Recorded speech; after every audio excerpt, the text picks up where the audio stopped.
नमस्कार विद्यार्थी मित्रांनो, मी अभिषेक ठिगळे एज्युकल्चर मध्ये तुमच्या सगळ्यांचं स्वागत करतो. खूप दिवसानंतर आपण भेटतोय. सरळ सेवेचा कुठलाही व्हिडिओ आपण टाकला नव्हता, पण बॅच मध्ये आपले पडतात व्हिडिओ आणि जवळजवळ आतापर्यंतचे सगळे आपण कव्हर केलेले आहे. तर आता बऱ्याच मुलांचे मेसेज आले. जीएमसी नांदेडची परीक्षा झाली होती, त्याचे 4 ते 5 पेपर माझ्याकडे आलेले आहेत आणि आता पुढे छत्रपती संभाजीनगरच्या ह्याची परीक्षा आहे जीएमसी ची. तर मग त्या अनुषंगाने आपण आज एक त्यांचा पेपर बघायला आलेलो आहे. बाकी मग तुम्हाला माहित आहे, आपण अशाच प्रकारची ही आपली ही बॅच आहे की ज्याचं नाव आपण सरळ सेवा PYQ बॅच असं दिलेलं आहे. पण याच्यामध्ये शिकवणारे सुद्धा लेक्चर आहेत. एक तुम्हाला गणिताचा फोल्डर आणि एक बुद्धिमत्तेचा, कन्सेप्च्युअल मॅथमॅटिक्स आणि कन्सेप्च्युअल रिझनिंग. त्याच्यामध्ये माझ्या पद्धतीनं मी शिकवतो. ठीक आहे, विदाउट फॉर्म्युला, विदाउट टेक्स्ट.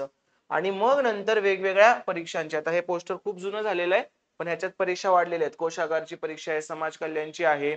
ठीक आहे, तर हे सगळ्या वाढत राहणार आहे. आता हे जीएमसी चे आले तर त्याचे पण पेपर आपण त्याच्यात ऍड करणार आहे. तर त्यातला एक पहिला पेपर आपण युट्यूबवर बघतोय. तुम्हाला काही डाऊट असेल तर इथं माझा नंबर दिलाय, तुम्ही त्याच्यावर मला बिंदास कॉल मेसेज करू शकता की ह्याच्याविषयी काय. शिकवणारे फोल्डर आहेत आणि इतर सगळ्या ह्या सर्व परीक्षांचे PYQ फोल्डर आहेत. मग कधी पेपर वाईज घेतलंय मी, कधी टॉपिक वाईज घेतलंय. तलाठीचं टॉपिक वाईज आहे. तलाठीमध्ये ह्याचे बरेच जण म्हणतात सर ह्याचे प्रश्न नाही आहेत, ते तलाठीमध्येच ऍड केलेले आहेत. DVT DMER चे जे पेपर आहेत ना, ते टॉपिक वाईज तलाठीमध्येच मी ऍड केलेले आहेत. तुम्हाला तिथं प्रॉपर सगळं कळून जातं. थोडक्यात काय, TCS पॅटर्नचे सगळे पेपर गणित बुद्धिमत्ताचे घेण्याचा मी प्रयत्न करतोय. आणि तुम्ही जर आता बघितलं असेल तर नाही शक्यतो कोण घेतात, कारण प्रश्न खरंच त्या लेवलचे आहेत. MPSC ला पण लाजवतील असे प्रश्न आहेत गणित बुद्धिमत्ताचे. ठीक आहे, तर त्यातला आज आपण हा पेपर बघतोय, जीएमसी नांदेडचा प्रयोगशाळा सहाय्यक. मला मुलं पेपर पाठवतात, तुम्हाला खरं सांगतो मला परीक्षांविषयी माहिती नाही, मला गणित बुद्धिमत्ताची माहिती आहे. तर मी याच्यातले गणित बुद्धिमत्ताचे प्रश्न तुमच्या समोर घेऊन येतो. इतरही तुम्ही परीक्षा देत असाल तर तुम्ही मला या नंबरवर पेपर पाठवत चला, आपण त्याचे सुद्धा डिस्कशन घेत जाऊ. ठीक आहे, चला पहिला प्रश्न बघा. एका विशिष्ट सांकेतिक भाषेत ब्लड रिलेशनचा प्रश्न आहे, कोडिंग वाला ब्लड रिलेशन आहे आणि तुम्हाला हे असं काहीतरी विचारलंय. मग काढून घेऊ आपण. S @ the rate म्हणजे काय, पत्नी आहे. म्हणजे S ही पत्नी आहे कोणाची, G ची. म्हणजे G काय झाला, आपला पती झाला. बरोबर. नंतर G डॉलर म्हणजे भाऊ, तर G भाऊ आहे U चा. झालं. मग U स्टार O, स्टार म्हणजे काय, वडील. U हे वडील आहेत कोणाचे, O चे. आणि O is equal to P, is equal to म्हणजे बहीण आहे.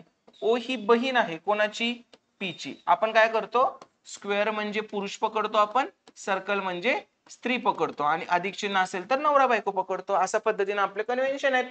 तर आता काय विचारलंय, S चे P शी नाते काय, म्हणजे S कोण आहे, P चा. तर S कोण आहे रे, S कोण आहे, वडिलांच्या भावाची बायको. S कोण आहे, P चा, हे P चे वडील U, वडिलांचा भाऊ त्याची बायको. तर वडिलांच्या भावाची बायको म्हणजे वडिलांच्या भावाची पत्नी. झालं का, होता प्रश्न. विदिन 40 सेकंद 30 सेकंद मध्ये हा सॉल्व्ह व्हायला पाहिजे होता. पुढे जाऊ आपण. एका वर्तुळाकार टेबलाभोवती मध्यभागी तोंड करून, आणि मला एक कमेंट मध्ये वगैरे सांगत चला स्पीड कसं आहे काय आहे. ठीक आहे, मला असं वाटतं की तो प्रश्न सोपा आहे, पण तुम्हाला वाटलं सर जरा हळू करा वगैरे, तर तसं सांगत चला मला की कधी स्पीड वाढवायचं कधी कमी करायचं. तुमच्या सजेशन नुसार मी पुढच्या ह्याच्यात इम्प्रूव्हमेंट करू शकतो. ओके. एका वर्तुळाकार टेबलाभोवती मध्यभागी तोंड करून WXYCDE हे 6 जण बसलेत. आता तुम्हाला मी नेहमी शिकवताना काय सांगितले, 6 बसले की वर्तुळ नाही काढायचं, सरळ 3 रेषा काढायच्या म्हणजे आपल्याला बरं पडतं. D च्या डावीकडून मोजले असता W आणि D च्या मध्ये फक्त एकच व्यक्ती बसलाय. W आणि D च्या डावीकडून मोजायचं, मग W आणि D मध्ये किती व्यक्ती, एकच व्यक्ती बसते. Y हा W च्या उजवीकडे तिसऱ्या क्रमांकावर बसतो. W च्या उजवीकडे 1 2 3, तिसऱ्या क्रमांकावर कोण बसलाय, Y बसतो. D हा C च्या डावीकडे तिसऱ्या क्रमांकावर बसतो. D हा C च्या डावीकडे तिसरा दुसरा पहिला, म्हणजे C च्या डावीकडे तिसरा झाला. ठीक आहे. Y हा X च्या लगत डावीकडे बसतो. Y हा X च्या लगत डावीकडे बसतो. आता राहिलंय कोण आपलं, एक कोण तर राहिलेलं आहे आपला, कोण आहे इथं, E. E ला कुठे जागा देणार तुम्ही, इथं. तर विचारलंय काय, X च्या उजवीकडून मोजले असता X आणि E च्या मध्ये किती व्यक्ती आहेत. X आणि E च्या मध्ये उजवीकडून मोजलेत किती व्यक्ती आहेत, 1 आणि 2. किती जण बसलेत, 2. आन्सर काय आलं, ऑप्शन नंबर 2. आहे का नाही सोपं, काहीतरी अवघड आहे का याच्यात, काहीच नाही. पुढे जाऊ आपण. खालील अक्षरांची मालिका पहा आणि पुढील प्रश्नाचे उत्तर द्या. मोजणी फक्त डावीकडून उजवीकडे करायची आहे. ठीक आहे, अशी किती व्यंजने आहेत ज्यांच्या प्रत्येकाच्या आधी स्वर येतो, म्हणजे आधी एक स्वर पाहिजे, नंतर व्यंजन पाहिजे, व्यंजनाच्या आधी स्वर आणि लगेच नंतर व्यंजन येते. अशी किती व्यंजन आहेत? आधी स्वर नंतर व्यंजन. थोडक्यात तुला काय बघायचंय? स्वर व्यंजन व्यंजन. मी खूप आधी जेव्हा तलाठीचे 57 पेपर आले तेव्हा युट्यूबवर लेक्चर घेतलेले आणि पाठ करून घ्यायचो. स्वर व्यंजन व्यंजन असं डोक्यात ठेवायचं आणि चेक करत राहायचं. एकदम सटीक उत्तर येऊन जातंय तुमचं. स्वर व्यंजन व्यंजन, स्वर व्यंजन व्यंजन एक, स्वर व्यंजन व्यंजन दोन, परत स्वर स्वर स्वर शोधायचा. स्वर व्यंजन नाहीये इथं, स्वर व्यंजन व्यंजन आहे, परत स्वर व्यंजन व्यंजन आहे. जमलं. 1 2 3 4 किती प्रकार आहे? 4. हीच बेस्ट मेथड आहे. हे स्वर व्यंजन व्यंजन असं डोक्यात ठेवून चेक करत राहायचं. ठीक आहे, कळलं? तर 4 वेळा असं होतंय. खालील संख्या मालिका पहा आणि पुढील प्रश्नाचे उत्तर द्या. मोजणी फक्त डावीकडून उजवीकडे करायची आहे. सर्व संख्या फक्त एक अंकी संख्या आहेत. ठीक आहे, यात असे किती विषम अंक आहेत? आपल्याला काय शोधायचे? विषम अंक शोधायचे. लगत आधी काय पाहिजे? विषम. आधी पण विषम पाहिजे. लगच नंतर एक काय पाहिजे? विषम. म्हणजे तुम्हाला सलग 3 विषम अंक पाहिजेत. अशा किती जोड्या आहेत? हे नाही होत आहे. विषम विषम विषम हे होत आहे. परत इथं विषम विषम विषम हे होतंय. विषम विषम विषम. ठीक आहे, अजून कुठं होतंय बघ? हे पण होतंय बघ, 5 9 3 हे पण होतंय. परत नाही, एवढंच. म्हणजे 1 2 3 7 7 1 5 5 9 आणि 5 9 3. त्या 4 मध्ये 2 जण बसले बरं का. तर किती वेळा होतं असं विषम विषम विषम? 3 वेळा आपल्याला सापडलेलं आहे. मगाशी अक्षरांचं होतं, आता इथं कशाचं आहे? अंकांचं आहे. नेक्स्ट, एका विशिष्ट सांकेतिक भाषेत बँगला 6532 असे आणि हँगला 5723 असे संकेतबद्ध केले जाते. तर दिलेल्या सांकेतिक भाषेत एच साठी कुठला अंक आहे असं त्यांनी विचारलेलं आहे. आता ANG आहे, याच्यात पण ANG आहे, ANG आहे आणि दोन्हीकडे आकडे कुठले कुठले कॉमन आहेत? 5 3 2 5 3 2 5 3 2 कॉमन आहेत. तर विचारलंय की आता एच ला कुठला राहिला मग ह्याच्यामध्ये? 7. एच ला काय राहिला? 7. कळालं का? एच ला काय राहिला? 7. पुढे बघा, परत पझलचा प्रश्न आला. WXYCD आणि E या 6 व्यक्ती उत्तरेकडे तोंड करून एका रांगेत बसल्या आहेत. फक्त एक व्यक्ती D च्या उजवीकडे बसली आहे. D आणि X च्या मध्ये फक्त 2 व्यक्ती बसल्या आहेत. C आणि Y च्या मध्ये फक्त 2 व्यक्ती. ठीक आहे, का वाचतोय आपण? 6 जण उत्तरेकडे तोंड करून बसलेत, काढून घ्यायचे. 1 2 3 4 5 आणि 6. फक्त एक व्यक्ती डी च्या उजवीकडे बसली आहे. डी च्या उजवीकडे फक्त एकच व्यक्ती बसलेली आहे. डी आणि एक्स च्या मध्ये 2 जण, 1 2 2 जण बसलेले आहेत. सी आणि वाय च्या मध्ये फक्त 2 जण बसले आहेत. साईडला लिहून घेऊ. सी आणि वाय च्या मध्ये 2 जण बसलेले आहेत. वाय हा डी च्या लगत डावीकडे बसलाय. वाय डी च्या लगत डावीकडे 2 जण सोडून सी कुठे येणार मग? आता इथे येणार, इथलं. ई हा डी च्या लगत उजवीकडे बसलाय. डी च्या लगत उजवीकडे कोण बसलाय? ई बसलाय. ई आणि डब्ल्यू च्या मध्ये किती व्यक्ती बसल्या? डब्ल्यू कुठे असणार? इथं. तर ई आणि डब्ल्यू च्या मध्ये किती व्यक्ती बसलेल्या आहेत? 2 व्यक्ती बसलेल्या आहेत. आहे का नाही सोपं? काहीतरी करतं का? मी फक्त पेपर टाकलाय, मी प्रश्न सोडवून आलेलो नाही. हे स्वतःचं गुणगान गायसाठी नाही करत आहे. सोडवायला वगैरे तसा वेळ नाही. आणि मेन म्हणजे कन्सेप्ट क्लिअर असेल तर हे प्रश्न त्याच पद्धतीचे आहेत. अख्खे TCS चे प्रश्न सेम टू सेम आहेत. मला तर असं ऍज अ टीचर नाही, पण तुम्ही जर सांगा, तुम्ही जर माझे सगळे लेक्चर युट्यूबचे सुद्धा ओळीने बघितले असतील, तुम्हाला तोचपणा जाणवता का नाही यांच्यामध्ये? कारण प्रश्न काढणारी कंपनीच एक आहे. 30 क्वेश्चनरी असते, चेंज करतात, व्हेरिएबल चेंज करतात, आकडे चेंज करतात, त्याच पद्धतीने जातात. त्यामुळे मी पण डायरेक्ट शूट करतोय. काय एडिट नाही, काय नाही, डायरेक्ट अपलोड करून देतोय. ठीक आहे, तर तुम्हाला पण प्रॅक्टिसनं तेच होणार आहे. काही तुम्हाला वेगळं वाटणार नाही. सगळं मला तर सगळं तेच वाटतंय. नुसतं परीक्षेचं नाव बदलतंय, पण प्रश्नाचा प्रकार तोच आहे. ओके, चलो पुढे जाऊ. ज्यांना माहित नसेल त्यांच्यासाठी एज्युकल्चर ऍप डाउनलोड करा. सरळ सेवा PYQ बॅच 2025 ह्याच्या आत शिकवणारे पण लेक्चर आहेत. प्रॉपर तुम्हाला माझ्या मेथडने शिकवलेले लेक्चर तुम्हाला याच्यात मिळतील. आणि मग सगळ्या परीक्षांची PYQ सुद्धा आपण देतोय. काय डाऊट असेल तर तुम्ही विचारायचं. प्रत्येक 5-6 प्रश्नानंतर हे स्लाइडर येणार आहे तुम्हाला. ठीक आहे, तेवढं बेअर करा. आता बघा, आता परत हे नवीन पॅटर्न प्रमाणे परत 1 2 3 4 5 असे नंबर येतात. जर गुणिलेचा अर्थ हे वगैरे काही वाचायचं नाही, आपलं लिहून ठेवायचं. भागिलेचा अर्थ त्यांनी अधिक सांगितलाय.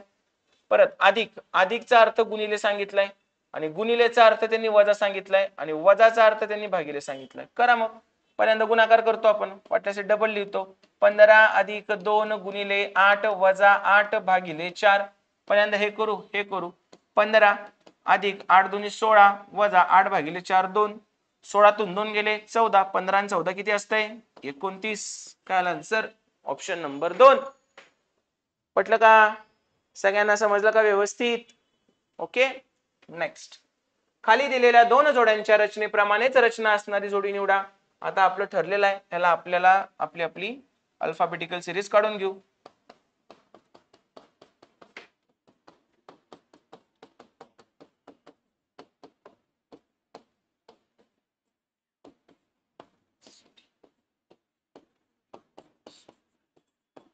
ठीक आहे, चला आता पुढे असू शकतील प्रश्न, सो ह्याचं मी कॉपी करून घेतो एकदाच.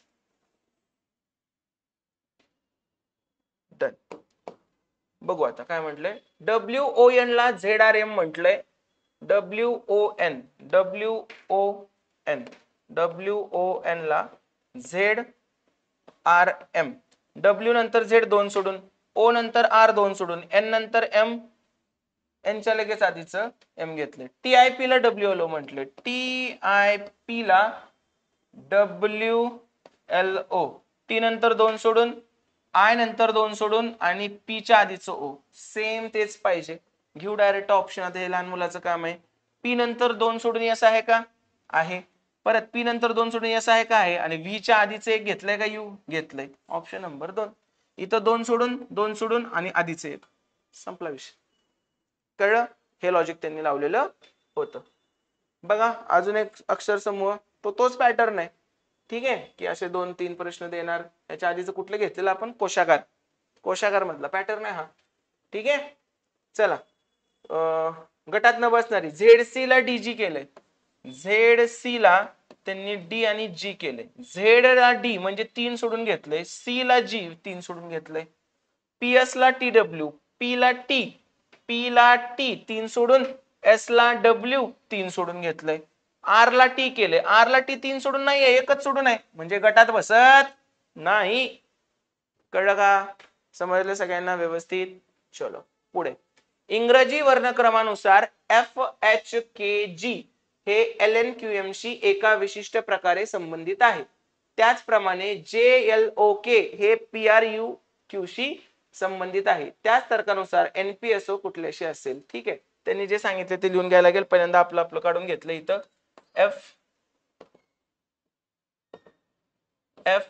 FHKG LNQM. ठीक आहे, मग F ला L काय सुचतंय का? F ला L. ठीक आहे, लय लांबच आहे तरी पण बघू. 3 आणि 2 5 आहे. H ला N 3 आणि 2 5 आहे. K ला Q 3 आणि 2 5 आहे. G ला M 3 आणि 2 5 आहे. मग तेच आपल्याला कशा पाहिजे? NPSO. N ला 5 सोडून, 3 आणि 2 5 सोडून काय येणार? T. म्हणजे पहिले तर T पाहिजे, हे गेला हा गेला. परत P ला 5 सोडून, 3 आणि 2 5 सोडून V. S ला 5 सोडून, 3 आणि 2 5 सोडून Y. आणि O ला 5 सोडून, 3 आणि 2 5 सोडून U. TVYU. TVYU option number 1. कळालं का? सिंपल साधे लॉजिक आहेत. बघा पुढचा प्रश्न. इंग्रजी वर्णक्रमानुसार खालील 4 पैकी 3 अक्षर समूह जोड्यांमध्ये एका विशिष्ट प्रकारे साधर्म्य आहे आणि म्हणून त्या एक गट तयार करतात. तर या गटात, ठीक आहे, का वाचतोय मी? ओके, डायरेक्ट आपलं नेहमीप्रमाणे VSU. VSU च काय तयार होतंय बघू आपण. VSU VS आणि U असं काय तर तयार करता येते.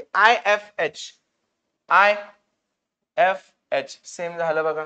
LIK 2 सोडून परत जवळचं. TQ आणि ह्याच्या जवळचं नाही, आपल्याला ह्याच्या जवळचं पाहिजे होतं. TQS पाहिजे होतं इथं, त्यामुळे हे गटात बसत नाही. पुढे जाऊ. LNP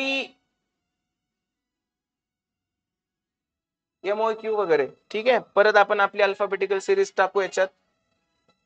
पहा आता LMNOP पाहिजे एक एक. कळलं? NOPQR PQRST PRT option number 2. Next. Okay, माहिती आहे बॅच विषयी. पुढच्या स्लाइडवर जाऊ. तुम्ही जॉईन करू शकता. TCS साठी, IBPS साठी तुम्हाला उपयोगी पडू शकते. रिझनिंगचे प्रश्न झाले. आता ज्यासाठी तुम्ही थांबला होता ते गणिताचे प्रश्न येतील याच्यात. ठीक आहे, पहा आता. एक वडील, काही अवघड नाही, एक वडील आपल्या मुलीसाठी बचत योजनेत काही रक्कम जमा करतात. सरळ व्याजदराखाली 6/1/4 वर्षानंतर मिळणारे व्याज हे मूळ रकमेचे किती असते? 3/8 असते. मूळ रकमेचे 3/8 म्हणजे 8 ही मूळ रक्कम असेल तर व्याज किती असणार आहे त्याचं? 3. मग तुम्हाला माहित आहे I is equal to PRT छेद 100 असते, बरोबर का नाही? बरोबर. मग त्यातलं व्याज किती मिळाले? 3. प्रिन्सिपल किती आहे? मुद्दल किती आहे? 8. रेट ऑफ इंटरेस्ट, वार्षिक व्याज दर काढायचा आहे. टाइम पिरियड किती आहे? 6.1/4 म्हणजे 25/4.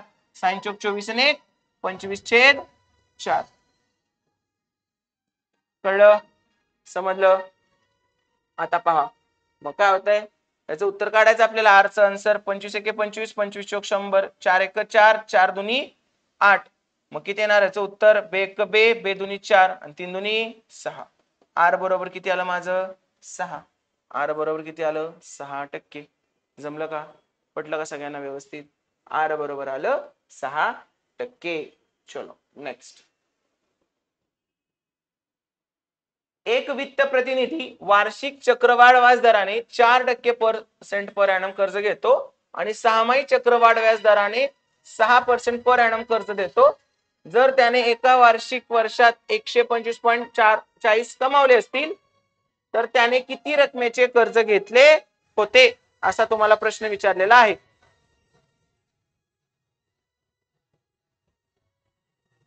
ठीक आहे, चला थोडक्यात काय विचारले, वर्षाचा 4% रेट होता आणि 6माहीचा 6% होता. वर्षाचा 4% काय विषय नाही, तो 4% असतो. पण 6माहीचा 6% असेल तर तो वार्षिक 6 असतो, पण 6 महिन्याला 3% येतो. पण चक्रवाढ व्याज आहे, त्याचा इफेक्टिव्ह रेट काढायला लागेल. काय असतो इफेक्टिव्ह रेट?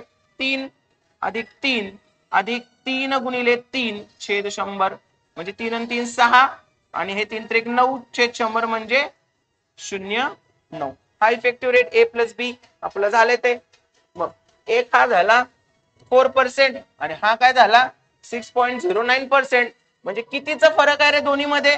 दोन्हीमध्ये 2.09% फरक आहे. दोन प्रकार, एकदा त्यानं वार्षिक, परत दुसऱ्याला त्यानं असं केलं 6माही पद्धतीनं. दोन्हीमध्ये कितीचा फरक आहे? 2.09%. पण रुपयांच्या भाषेत कितीचा फरक आहे? एवढं कमवलं म्हणजे त्याने एक्स्ट्राच कमवलं ना. एका स्कीमनं घेतो आणि दुसऱ्या स्कीमनं देतोय, बरोबर. म्हणजे त्याने एवढं कमवलं. आता मग मला सांगा, आपल्या 2.09 ला ते किती म्हणतायत? 125.4 म्हणतायत. तर आपल्या 100 ला किती? मूळ रक्कम विचारली होती, मूळ रक्कम 100% असते. चला मग करू आपण. कसं कसं करायचं असतं आपल्याला ते, पॉइंट तर घालून टाकू. 125.40 छेद 209 गुणिले 100. मग कुठपर्यंत येते हे आता बघायला लागेल आपल्याला. आता कुठपर्यंत येते? 6 न भाग जाते बघा, 6 9 54 म्हणजे 209 ची 6 पट आहे. वरचं एक शून्य लावलं. 60 गुणिले 100 किती येणार? 6000. 60 गुणिले 100 किती आलं? 6000. Option number 3. कळलं का?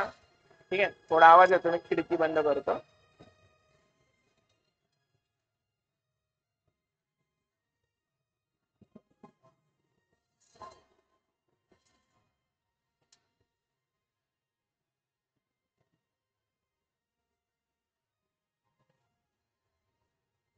ओके, थोडा फरक पडला असेल आता तुम्हाला. पहा कळालं का? काय होतं ह्याच्यात सांगतो. एकदा 4% रेट होता, अॅन्युअली होता, काय विषय नाही, वार्षिक व्याजदर 4%. परत 6माही व्याजदर 6% होता. 6माही व्याज, 6माही कॅल्क्युलेशन असते, व्याजदर नेहमी वार्षिक असतो 6%. 6 महिन्याला 3 6 महिन्याला 3 ह्याचा इफेक्टिव्ह रेट काढायला लागतो ना आपल्याला. मग 3 3 ह्याचं काय असतं effective rate? A plus B plus A into B छेद 100. हा इफेक्टिव्ह रेट झाला याचा. डन. त्याच्यातून 6.09 आलं म्हणजे घेतोय 4%, देतोय 6.09%. फायदा किती झाला? 2.09%चा फायदा झाला. रुपयांच्या भाषेत कितीचा? 125.4 आहे. पटलं? मग 100 वर किती? 100 म्हणजे आपलं काय असते? ओरिजिनल. हे सगळं शिकवलं. कुठलीही गोष्ट स्वतःमध्ये 100% असते, मग ते इनिशियल गोष्ट असू दे, खरेदी किंमत असू दे, MRP असू दे, नाहीतर मुद्दल असू दे, किती असते स्वतःमध्ये 100%. कळलं? चलो नेक्स्ट. एका आठवड्याभरात एका हवामान संशोधकाने असे नोंदवले की दिवस 1 ते दिवस 4 पर्यंत सरासरी तापमान 60 होते. म्हणजे 4 दिवसांचं सरासरी तापमान 60 होतं, तर टोटल किती असणार आहे? 240. आणि दिवस 2 ते दिवस 5 पर्यंतचे सरासरी तापमान 63 होते. म्हणजे हे पण 4 दिवसांचे, 2 ते 5. ठीक आहे, 63 होते, तर किती झाले हे? 4 त्रिकोण 12, 4 सक 24 आणि 25, 252 झालं. ह्याच्यात कुठला दिवस तर एक कमी पकडला आणि कुठलाही जास्त झालाय. ओके, जर दिवस 1 आणि दिवस 5 चे तापमान 21-25 च्या गुणोत्तरात आहे, दिवस 1 आणि दिवस 5 कसं आहे बघा, हे 1 ते 4 आणि 2 ते 5 असं आहे ना. मग 1 आणि 5 गुणोत्तर किती होतं? 21-25, 21-25. आता त्यांच्यातला फरक किती आहे? त्यांच्यातला फरक आहे 4. आपला फरक किती आहे? 12. आपला फरक किती आहे? 12. म्हणजे आपल्या 4 ला किती म्हणतायत ते? 12 म्हणतात. हा फरक 1 आणि 5 मुळे चालाय ना. इथे 1 पकडला नाही, इथं 5 पकडलं नाही, असंच काय तर आहे ना. मग आपल्या 4 ला किती म्हणतायत ते? 12 म्हणतायत. तर आपल्या 1 ला किती म्हणतील? 3. आपल्या 1 ला किती म्हटले? 3 म्हटले. मग 1 ला 3 म्हटलंय तर विचारलं काय दिवस 5 च? 1 ला 3 म्हटले तर दिवस 5 च किती रे? 25 त्रिक 75. किती तापमान असेल? 75 डिग्री. आहे का याच्यापेक्षा सिंपल सांगितलंय कुणी? कुठं आहे एक्स तुमचं? कुठं आहे वाय? काही लागत नाही. रेशो ज्याचा चांगला आहे, लसावी ज्याचा चांगला आहे, गणित त्यासाठी लय सिंपल आहे. काहीच तुम्हाला करावं लागत नाही दुसरं. ओके, आता हे बॉक्स काढून जर व्यवस्थित तुम्हाला सांगायचं झालं तर बघा, 1 2 3 4 आणि 5. पहिल्या 4चं काहीतरी दिलंय, त्याच्यात 5वा पकडला नाही. परत दुसऱ्या पेनानं करतो, तुम्हाला 2 3 4 5 दिले, याच्यात पहिला पकडला नाही. म्हणजे ह्यांचा जो गॅप आहे तो गॅप कोणामुळे आलाय? पहिल्या आणि 5व्या दिवसाच्या मिसिंग मुळे आलाय. बरोबर. मग पहिल्या आणि 5व्या दिवसाच्या मिसिंग मुळे आलाय, तर पहिल्या आणि 5व्याचं किती आहे फरक? 4 आहे. आणि रिअलिटी मध्ये किती आहे? 12. 4 म्हणजे 12, तर 1 म्हणजे 3. विचारले 5व्या दिवसाचं. 1 ला 3 आहे, तर 25 ला 25 त्रिक 75. कळलंय का नाही? कमेंट करून सांगायचा हा प्रश्न.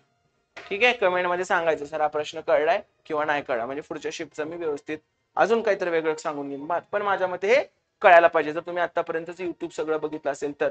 आणि बिंदास्त सबस्क्राईब करा. आलतू फालतू काय चाललंय का? इकडच्या तिकडच्या गोष्टी करतोय का? टू द पॉइंट चाललंय. नाहीतर आजकाल तुम्हाला माहित आहे, कमेंट जी अशीच उचलायची कमेंट लाईव्ह लेक्चर मध्ये की ज्यानं हशा होईल, काय हसत खेळत शिक्षणाच्या नादात शिक्षणाचं असं झालंय. तसं तुम्हाला माझे एकतरी युट्यूब चॅनलचा एकतरी व्हिडिओ दिसतोय का? तर बिंदास्त अभ्यास करा व्यवस्थित, काही नादाला लागू नका. शिक्षकाची फॅन बिन म्हणायची गरज नसते. शिक्षकाला बघायचं, आपल्या कामापुरतं घ्यायचं आणि जायचं पुढे. जेव्हा तुम्ही यशस्वी बनाल तेव्हा त्याच्या पाया पडायला जा. फॅन बनवून काय मिळतं काय माहिती. आजकाल जे चाललंय आजूबाजूला बघतो आपण, ते बघून असं वाटतं मला. घ्या ना, जे पाहिजे ते घ्या तुमच्या शिक्षकांकडून. रस्त्यात भेटलं त्यांना रिस्पेक्ट द्या. That's it. तुम्ही दुसरं कोण त्याला काहीतरी बोलते म्हणून त्याच्या खाली तुम्ही मेसेज करत बसताय आणि शिव्या देत बसताय, एवढा विचित्रपणा ना. कधी कधी वाटतं काय काय शिक्षक ते ठीक आहे ना, तुम्ही लई काय काय करत असाल, पण तुमची भाषा काय, कसं बोलताय, हे पण गोष्टी जरा बघितल्या पाहिजेत. त्यामुळं आपल्या आपल्या कामाचं बघायचं. जोपर्यंत आपला इन्कम सोर्स स्टार्ट होत नाही तोपर्यंत अभ्यास आहे की अभ्यास. आपल्याला कुणाच्या गर्दीमध्ये घुसायचं नाहीये, एवढं तुम्ही लक्षात ठेवा. नेक्स्ट. अरे शिक्षकाविषयी बोलत होतो, शिक्षकच आला. एक शिक्षक 10 विद्यार्थ्यांच्या परीक्षेतील गुणांचे विश्लेषण करत आहे. वर्गाचा सरासरी प्राप्तांक 32 गुण आहे. पहिल्या 6 विद्यार्थ्यांची सरासरी 28 आहे. शेवटच्या 3 विद्यार्थ्यांची 38 आहे, तर 7व्या विद्यार्थ्याला. आता 10 ची टोटल किती? 10 गुणिले 32, तर 10 ची टोटल झाली 320. त्यातल्या पहिल्या 6 ची टोटल किती आहे? ऍव्हरेज किती? 28, तर 28 ची टोटल किती झाली? 6 × 8 = 48, 2 12 4 16, 168. शेवटच्या तिघांचा ऍव्हरेज किती आहे? 38, 3 8 24, 2 उरले, 3 त्रिक 9 2 11. तरी 6 आणि 3 9 पोरांची झाली. मधला 7वा पोरगा राहिलाय. बरोबर. 8 आणि 4 12, 6 आणि 2 8 आणि 1 आणि 1 2, 282. म्हणजे टोटल 10 पोरांची किती आहे? 320. आणि 9 पोरांची टोटल किती आहे? 282. म्हणजे जो कोण राहिलाय त्याची किती असणार आहे? 10 तून 2 गेले 8, 12 तून 9 गेले 3, त्याची किती असणार आहे? 38. सोडवलंय का नाही असलं? कितीदा सोडवलंय? बीएमसी निरीक्षक ह्याच्यापेक्षा अवघड सोडवले त्या ऍव्हरेजचे प्रश्न आपण. बरोबर.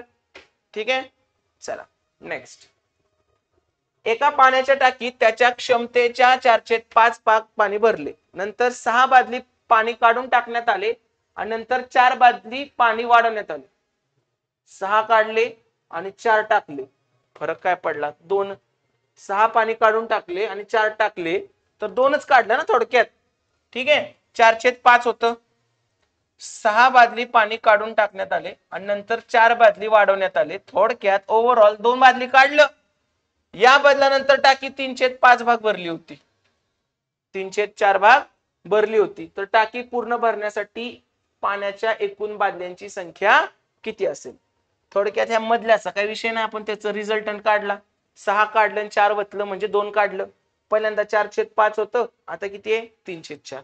मी तुम्हाला काय म्हटलेलं असतंय? लसावी. ह्याचा छेद किती आहे? 5. ह्याचा किती आहे? 4. मी म्हणतो की टाकीची क्षमता किती आहे? 20. आपणच अजून करू. टाकीची क्षमता किती आहे? 20. आपलं आपण अजून करू. मग आधी किती भरली होती? 4/5. 4/5 भरणं, 20च्या 4/5 म्हणजे 16. नंतर किती भरली? 3/4 म्हणजे किती झाली? 15. मग आपल्या अझम्पशनच्या भाषेत किती बादली पाणी काढलं? 1 बादली पाणी काढलं. पण रियालिटी मध्ये किती आहे? 2 काढले ना. म्हणजे आपल्या 1ला किती म्हणतायत ते? 2. टाकीची क्षमता किती आहे? 20 बादल्यांची आहे, पण आपल्या 1ला 2 म्हणतायत. तर रियालिटी मध्ये 20ला किती म्हणणार? 40. Option number 4. मी तर एवढं करत पण नाही. मी काय करतो माहित आहे? इथं 5 आहे, इथं 4 आहे, लसावी किती आहे? 20. तुमचं उत्तर 20च्या पटीत पाहिजे. 20च्या पटीत नाही, 20च्या पटीत नाही, 20च्या पटीत नाही. Option number 4. तेवढा अंदाज झालाय. का अंदाज आलाय? फक्त प्रश्न तयार करायचा नसतो, उत्तरामधून पण प्रश्नापर्यंत पोहोचायचं असतं. काही पण उत्तर आणून चालत नाही. तर त्यामुळं कळालं का? किती सिंपल सिंपल चाललंय. टाकीची क्षमता x पकडू, असं काय करतोय आपण? नाही काय करत. ओके. आणि हा, मला तो माझ्यावरचा टॅग तुम्ही काढून टाका बरं का आता. ठीक आहे सर, अभिषेक सर फक्त हुशार मुलांचे सर आहेत. तसं काही नाही, हे झालेलं आहे बाळा. उलट ते x पेक्षा तर हे सोपं आहे. जर असं समजून घे फक्त. 4/5, 3/4. ठीक आहे, मी म्हणतो की आपली टाकी 20ची आहे, पकडा 20ची. 20चं 4/5 किती येते? 16. 20चं 3/4 किती येते? 15. म्हणजे 16तून किती घालवल्यावर 15 येते? 1. पण हे सगळं आपलं ऍझम्पशन आहे ना. त्यांनी किती घालवले? 2 घालवले. म्हणजे आपल्या 1ला ते किती म्हणतायत? 2. आपल्या ऍझम्पशन किती आहे? टाकीची क्षमता 20 बादल्यांची आहे. मग आपल्या 1ला 2 आहे, तर 20ला किती असणार? 20 दुनी 40. 1ची दुप्पट, 20ची दुप्पट. आहे का नाही सोपं? दिसायला तर बघ की रे किती सोपं आहे का नाही? चलो, ऑप्शन नंबर 4. नेक्स्ट, 1000 मध्ये अशी कोणती सर्वात लहान संख्या मिळवावी जेणेकरून मिळणाऱ्या रकमेला 45 ने भाग जाईल? बघ, लहानपण देगा देवा, सरळ असं करायचं, काही फरक पडत नाही. त्याला कितीने भाग घालवायचा? 45 न. 45 दुनी 90. उरलं किती? 10. 100 आलं. परत 45 दुनी 90. उरलं किती? 10. इथं 10 उरलं. 10 मध्ये किती मिळवलं तर 45 न भाग जाईल? 10 मध्ये जर 35 मिळवलं तर इथं 45 आला असतं आणि 45 न भाग गेला असता. म्हणजे 1000 मध्ये तुला अजून कितीची गरज आहे? 45 वजा 10 कितीची गरज आहे तुला? 35 ची गरज आहे. 35 मिळवला असतंस तर तुला 45 न भाग गेला असता. बरोबर का नाही? शिकलोय का नाही लहानपणी? भाज्य बरोबर भाजक गुणिले भागाकार अधिक बाकी. नेक्स्ट. ओके, एज्युकल्चर ऍपवर सरळ सेवा PYQ बॅच 2025 शिकवणारे 2 फोल्डर आहेत. एक मॅथचा, एक रिझनिंगचा, आणि बाकी सगळ्या ह्या एक्झामचे समाज कल्याण, कोशागार आणि आता GMC. तर ह्यांचे पण PYQ त्याच्यात पडत जातील. तुम्ही बिंदास्त जॉईन करू शकताय ही बॅच. ठीक आहे, 1 वर्षाची व्हॅलिडिटी दिली आहे मी 999 रुपये मध्ये, आणि हे कायम वाढत राहणार आहे. तुम्हाला जो पाहिजे तो कंटेंट बघा. पोरं म्हणतात सर आम्हाला हे नको आहे, ते नको आहे, फी कमी करा. अरे मी उलट सगळं देतोय, डबल फी पण नाही भरायची. हे परत पण ऍड होत राहणार, इथून पुढचं पण मिळणार, मागचं पण मिळणार, सगळं त्यात मिळत राहणार. तुम्ही फक्त लेक्चर बघून प्रॅक्टिस करा, बस एवढंच माझं म्हणणं आहे. नेक्स्ट बघा, एका डिलिव्हरी व्हॅन नियोजित वेळेपेक्षा 6 मिनिट 40 सेकंद उशिरा गोदामातून निघाली. 21 किलोमीटर अंतरावरील दुकानात वेळेत पोहोचण्यासाठी ड्रायव्हरला व्हॅनचा वेग नेहमीच्या वेगापेक्षा 12 किलोमीटर प्रति तास वाढवावा लागला. तर व्हॅनचा नेहमीचा वेग किती? तर व्हॅनचा नेहमीचा वेग किती? आता बघा, एका डिलिव्हरी व्हॅन नियोजित वेळेपेक्षा 6 मिनिट 40 सेकंद उशिरा गोदामातून निघाली आणि त्याला व्हॅनचा वेग वाढवायला लागला. उशिरा निघाली गोदामातून. ठीक आहे 21 किलोमीटर, तुम्हाला डिस्टन्स माहित आहे 21. ठीक आहे, मी म्हणतो रेग्युलर स्पीड किती आहे त्याचं, रेग्युलर स्पीड किती आहे एस आहे. पकडू आपण नॉर्मल, पहिल्यांदा नॉर्मल पद्धतीने जाऊ. ठीक आहे, रेग्युलर स्पीड किती आहे एस आहे. आणि नंतर त्यानं काय केलं, नंतर त्यानं त्याचं स्पीड काय केलं एस अधिक 12 केलं. तर व्हॅनचा नेहमीचा वेग आपल्याला विचारलेला आहे, व्हॅनचा नेहमीचा वेग. मी असं करताना तुम्हाला सांगितलंय कशाला नादाला लागताय ह्याच्या, असलं काय करू नका, speed is equal to distance upon time पण पकडू नका, काहीच करू नका, एक्स करू नका, काय करू नका. आपल्याला फक्त एवढं माहित आहे की त्यांनी 12 किलोमीटर पर आवर वेग वाढवलाय आणि 21 किलोमीटरचा आहे, आणि तुम्हाला विचारलंय काय व्हॅनचा नेहमीचा वेग. ठीक आहे, मी काय म्हणतो असा ऑप्शन निवडा, डिस्टन्स 21 आहे ना, 21 पटीतला ऑप्शन निवडा ना जरा, डिस्टन्स 21 आहे तर.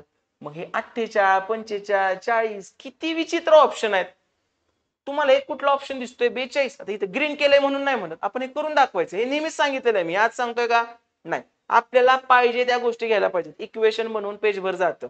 मग मी काय म्हणतोय आपलं डिस्टन्स काय करू आपण 42 घेऊ, आपलं स्पीड डिस्टन्स किती आहे 21 आहे, आपलं स्पीड काय घेऊ 42. मग नेहमीचा जर काढायचा असेल तर काय लागणार आहे 21 डिस्टन्स आहे भागिले 42, म्हणजे काय झालं रे अर्धा तास, म्हणजेच किती 30 मिनिटं. 30 मिनिटं झालं बरोबर, 30 मिनिटात ती नेहमीच्या वेगानं पोहोचेल. आता मी काय म्हणतो तुम्हाला की 6 मिनिटं 40 सेकंद उशिरा गोदामातून निघाली, 6 मिनिटं 40 सेकंद उशिरा गोदामातून निघाली. थोडक्यात ती किती रे, किती मिनिटं राहिल्या तर तिच्याकडं त्याच वेळेत पोहोचायचं असेल. ठीक आहे, त्याच वेळेत पोहोचायचं असेल तर तिच्याकडे किती मिनिटं राहिल्या, 6 मिनिटं गेली म्हणजे 24, तर 23 मिनिटं 20 सेकंद राहिली.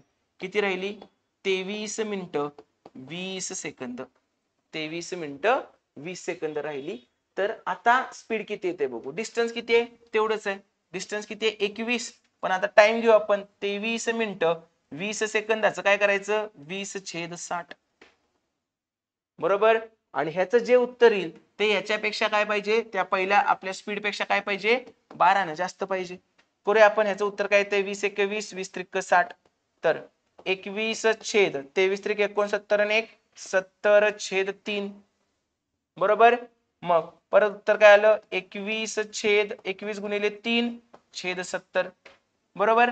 परत बघा आता 7×3 = 21 7×10 = 70 3×3 = 9/10, हे सगळं कशात आलं तासात. म्हणजे ह्याला गुणिले काय करू आपण 60 करू, 0 0 9 सक्क किती आलं 54. मला सांगा 42 मध्ये 12 वाढवलं की येतंय का 54, आलं का नाही आपलं उत्तर बरोबर.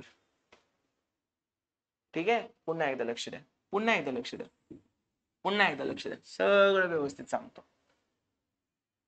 ठीक आहे, इथून इथं मला जायचं होतं, हे अंतर होतं 21. मी नेहमीपेक्षा 6 मिनिटं 40 सेकंद लेट गेलो, नेहमीपेक्षा 6 मिनिटं 40 सेकंद लेट निघालो आणि 21 किलोमीटरचं अंतर, मग त्यामुळे मला काय करायला लागला 12 किलोमीटर प्रति तास स्पीड मला वाढवायला लागला. मग मी काय विचार केला, अरे हे एवढं चांगलं चांगलं दिसतंय 21 किलोमीटर अंतर आहे, स्पीड असं काहीतरी घेऊ की ज्याचा 21चा काहीतरी संबंध पाहिजे. मग मला 48, 45, 42, 40 मध्ये 42 वाटले की 21चा. मग मी काय केलं टाइम, नेहमीचा टाइम केला लागला डिस्टन्स अपॉन स्पीड, डिस्टन्स किती आहे 21 आणि स्पीड किती आहे 42, ऍझम्पशन केलंय आपलं, म्हणजे अर्धा तास, अर्धा तास म्हणजे किती 30 मिनिटं. पण झालं काय 6 मिनिटं 40 सेकंद उशिरा निघाला, म्हणजे त्याच्याकडे आता 23 मिनिटं आणि 20 सेकंद आहेत, म्हणजे 23 20/60 म्हणजे 20×21 20×3 = 60 एवढे मिनिटं आहेत. थोडक्यात किती झाले 23×3 = 69 70/3 मिनिटात त्याला सगळं अंतर कव्हर करायचं. सगळं म्हणजे किती, त्यासाठी किती स्पीड लागेल, speed is equal to distance किती आहे 21 अपॉन टाइम किती आहे 70/3, पण हे मिनिटात आहे तर ह्याला काय करायला लागणार नंतर गुणिले 60 करायला लागणार, तुम्हाला सगळं किलोमीटर पर आवर मध्ये पाहिजे तर. मग बघा हे किती झालं 21×3 = 63 63/70 गुणिले 60, 7×9 = 63 7×10 = 70 0 0 गेलं 9 सक्क 54, स्पीड किती आलं 54, म्हणजे 12 किलोमीटर वाढवला का वेग, 42 होतं 42 आणि 12 54. कळलं का, हे असंच योग्य पद्धत आहे, ह्यानंच लवकर सुटणार आहे, बाकी कशानेही लवकर सुटणार नाही. नेक्स्ट, रिया 7 दिवसात भित्तिचित्र रंगू शकते आणि जोया 8 दिवसात. कनिष्ठ विद्यार्थी कबीरच्या मदतीने ते 3 दिवसात भित्तिचित्र पूर्ण करतात. जर त्यांना या प्रकल्पासाठी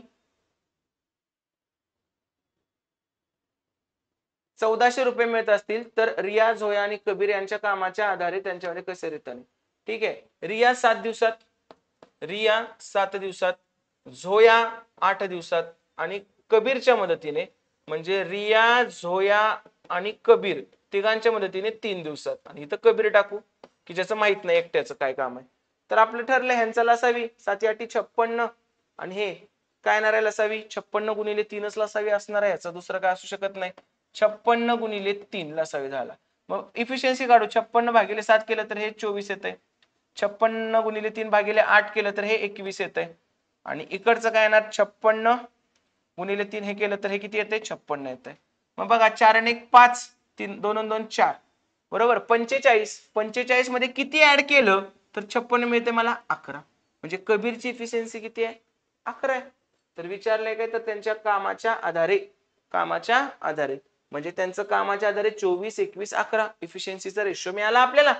आता त्यांना किती मिळत आहेत 1400 रुपये मिळत आहेत. 24 21 आणि 11 रिया, झोया आणि कबीर, तर त्यांना 1400 मिळत असतील तर टोटल किती आहेत टोटल 56 आहेत. म्हणजे टोटल 56 ला किती रुपये मिळतात 1400. तर आपल्याला काय करायला लागेल प्रत्येकाचं काढायला लागेल. कसं करणार 14 एक्के 14, 14 चोक 56, 4 एक्के 4 आणि हे 25. म्हणजे एक म्हणजे किती आहे 25 आहे. मग एक म्हणजे 25 असेल तर 24 म्हणजे 25 चोक 100, 10 25 दुनी 50 आणि 10 600. 25 गुणिले 21, 25 एके 25, 25 दुनी 50 आणि 2 52 आणि 11 गुणिले 25 म्हणजे किती 275. किती रे 600 525 आणि 275. कशाचं गणित आहे टाइम अँड वर्क. कळलं का सगळ्यांना व्यवस्थित पद्धतीनं. आपण त्यांच्या इफिशियन्सीचा रेशो काढला, इफिशियन्सीच्या आधारे काम डिस्ट्रीब्यूट होतं ना की वेळेच्या. पैसे कशाच्या आधारे देतात किती वेळ काम केलं नाही किती काम केलं त्याच्या आधारे पैसे देतो आपण. मग किती काम केलं म्हणजेच इफिशियन्सी. ठीक आहे नेक्स्ट. 3 मित्रांनी एका प्रश्नमंजुषा स्पर्धेत 16,200 जिंकले आणि बक्षीस रक्कम आपापसात वाटून घ्यायला ठरलं. जर दुसऱ्या मित्राचा वाटा तिसऱ्या मित्राच्या एकत्रित वाट्याच्या जर दुसऱ्या मित्राचा वाटा पहिला आणि तिसऱ्याच्या एकत्रित वाट्याची किती आहे 513 आहे. म्हणजे दुसऱ्याचा 5 आहे आणि पहिल्या प्लस तिसऱ्याचा किती आहे 13 आहे. टोटल 18चा वाटा आहे. किती रुपये होते 16,200. मला सांगा 16,200 होते टोटल, लेकिन आपल्या भाषेत किती होते 18 होते. तर एक ला किती 18 9 62 असे. एक म्हणजे किती आलं 900. एक म्हणजे आलं 900.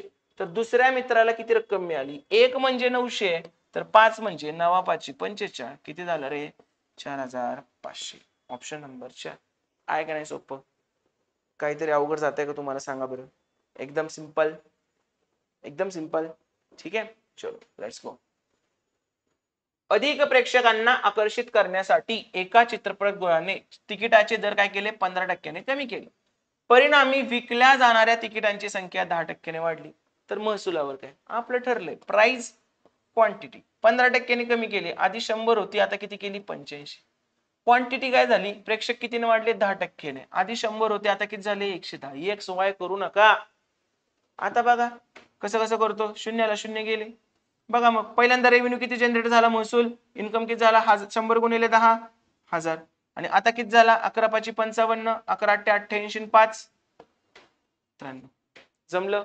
मग 1000चं काय झालं 935. 1000चं 935 झालं म्हणजे कितीने कमी झालं 65 न कितीवर 1000 वर. तर 100 वर किती 6.5. महसूल कितीने कमी झाला 6.5% कमी झाला. 1000 वर 65 रुपये म्हणजे 100 वर 6.5 रुपये. कळतंय समजतंय पटतंय सगळ्यांना व्यवस्थित. ठीक आहे एकदम इझी केलेलं आहे हे. एमपीएससीत पण केलंय सरळ सेवेत पण केलंय आपण. एका छायाचित्रकाराने 20,000 किमतीला एक कॅमेरा आणि एक ड्रोन विकत घेतला. त्याने कॅमेरा 20% नफ्यात आणि ड्रोन 10% तोट्यात विकला.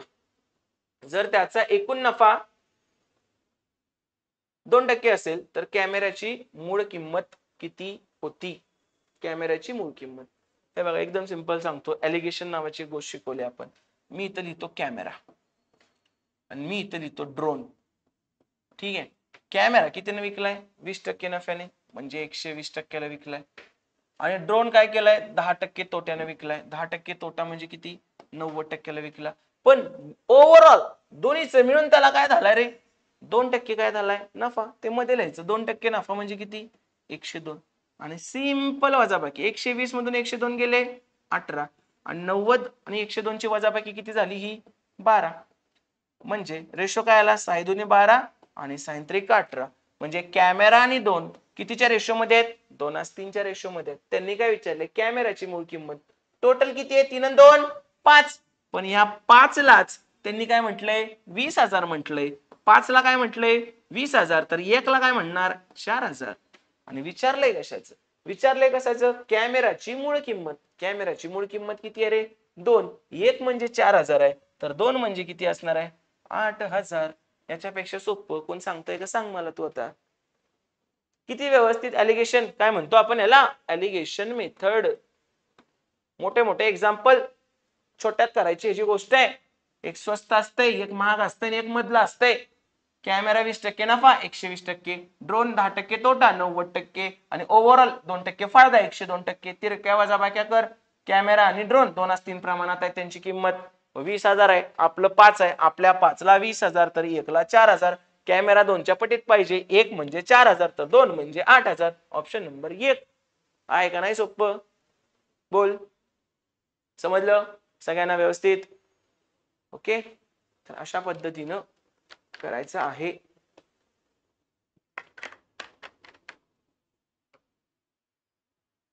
पुढे ह्याची पीडीएफ आपण ग्रुपवर टाकून देऊ.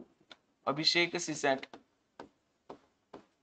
हे माझं टेलिग्राम चॅनल आहे, याच्यावर टाकून देतोय. आणि बाकीच्या तर आपल्या ऍपमध्ये सगळ्यांच्या आपण लेटेस्ट वाल्यांच्या तर टाकलेल्या आहेत. जुन्या वेळी मला ते लक्षात नाही आलं की मुलांना ह्याची पण गरज असेल, सो मी सेव्ह नव्हत्या केल्या.